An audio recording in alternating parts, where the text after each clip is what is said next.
Mora vetëm një anë, Më mirë, unë që me që erdhe të qa përfaqësojnë partit. Nuk të duket që po hyrë një që kjo ndarja jug-veri, është Berisha i cili gjithmonë ka një talent për të gërmuar në gropat e zeza të kombit shqiptar, po ka hyrë një që kjo, apo është më tepër si përfaqësore, nga që Berisha bërtet më shumë duket sikur ajo që thot Berisha është përfaqësuesi. Për mua ka qenë më fort në kohën e Nanos, sepse Nano ishte tosk 24 karaç. Edhe Berisha gjithashtu geg 24 karaç.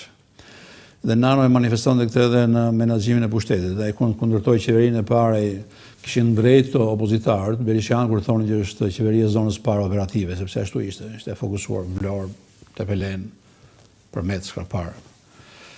Ndërsa Rama edhe për mënyrën se si është rritur në Tiranë, ka një origjinë pak më të komplikuar, nuk e ka vetëm ka nënën nga...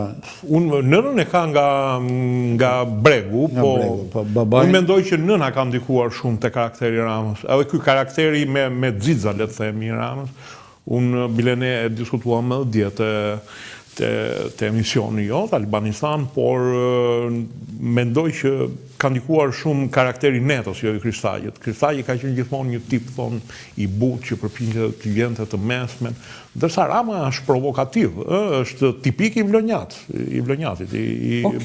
Këtë nuk është e manifeston, përbërja e qeverisë është përbërje, le themi, e proporcionuar mirë, në terma regional.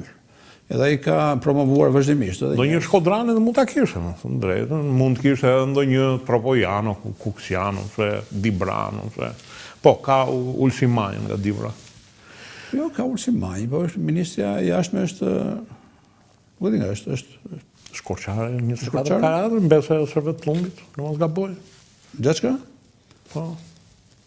Okej, ma më shë fiksuar si Dibrane, apo nga që ka qenë kandidatë në Dibër? Mund të qenë kandidatë në Dibër.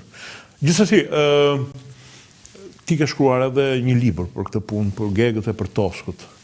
Mendon që kemi kaqe diferenca sa mund të na çojnë edhe në një ndarje, le të themi shpirtërore, se ndarje e vendit s'mbeten në dorë tonë. Nuk diskutoj, unë besoj që komunizmi këtë problem e ka mbyllur. Dhe është një nga meritat që unë i njoh komunizmin. Nuk është se komunizmi kishte si qëllim këtë gjë, por kjo ishte pasojë e asaj që bëri. Kështu i diferencat veri-jug janë pothuajse ka qenë një nga sëmundjet, kongenitale të kombit shqiptar, diferencat fetare është sëmundje e madhe, edhe kjo është sëmundje përjetshme. Ne nuk kemi çfarë të bëjmë, do duhet vetëm ta menaxhojmë. Nëse sëmundja diferenca regionale ka qenë e fortë fillimisht dhe është manifestuar edhe në politikë.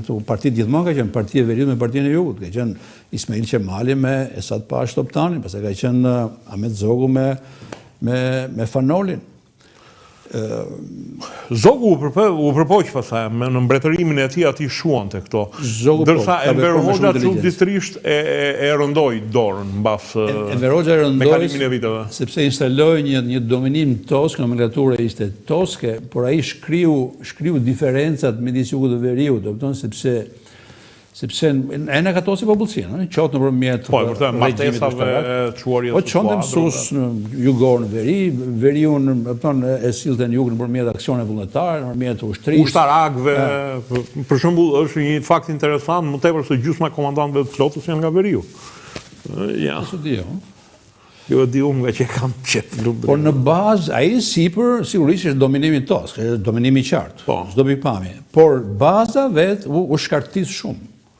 Edhe ka pas me mira martesa jug-veri gjatë kohës e Enver Hoxhës, si asnjëherë tjetër. Që ndoshta me grumbullimin e popullsisë në Tiranë, po rriten akoma më tepër, rinia, brezi. Nuk është problem. Edhe sikur të ketë diferenca regionale, unë nuk e shoh si problem se diferenca regionale ka kudo.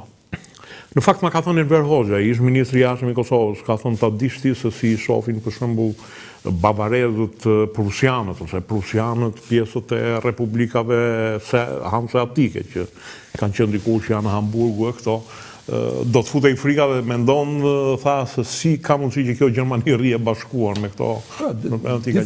Diferenca ka kudo dhe ne nuk duhet tramemi, edhe unë librin që kam bërë, madje po e ripunoj tani, sepse po e pasuroj, po e updatoj. mbi Gegë dhe Toskët, sepse është një temë e cilën nuk është marrë njëri, e kanë konsideruar se një patate të nxehta, kupton, edhe sa e kapin dorë. E vërtet, nuk ashtu s'kam pëlqyer ta prek.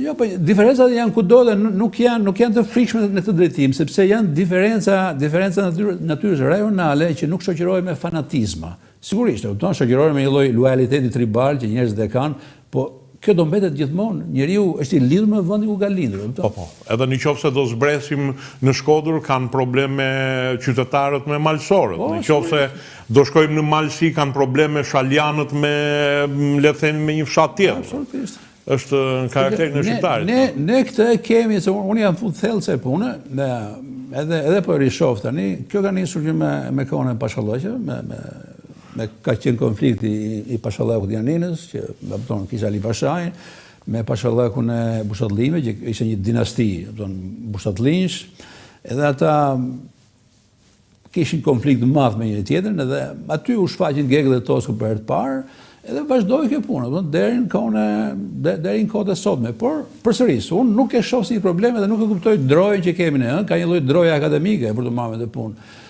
Mua më ka rezultuar nga studime që kam bërë që në kohën e komunizmit edhe historianë të rëndësishëm nuk i zinin në gojë si sikur të ishin fjalë të pista, terma Toskë dhe Gegë, ndërkohë që janë terma të rëndësishme në historinë